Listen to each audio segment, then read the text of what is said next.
تباركت مصر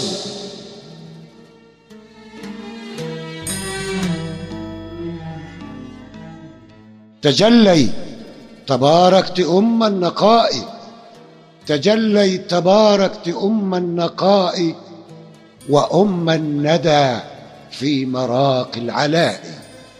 حنانيك يا مصر ها قد صحونا نعيد السنة حول أم البهاء.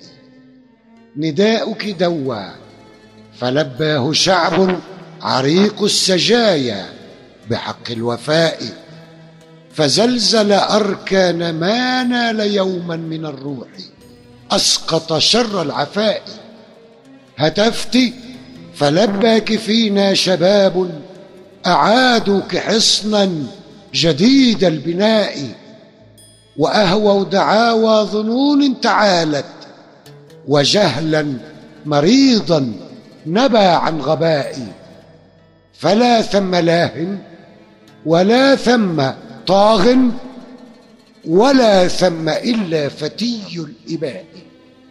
فكيف التراخي وكيف التخلي ونحن بنو ساحة الأنبياء، ونحن بنو أمة أيقظتها بمصر انطلاقات أهل العطاء.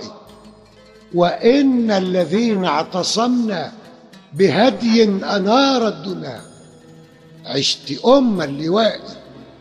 بدستورك الأول ائتمت الأرض، بدستورك الأول ائتمت الأرض، واتطهرت حولنا بالنقاء.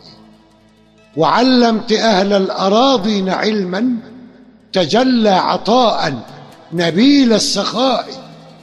ودستورك اليوم درس سيهدي ويلهم ذا حاجة أو رجاء.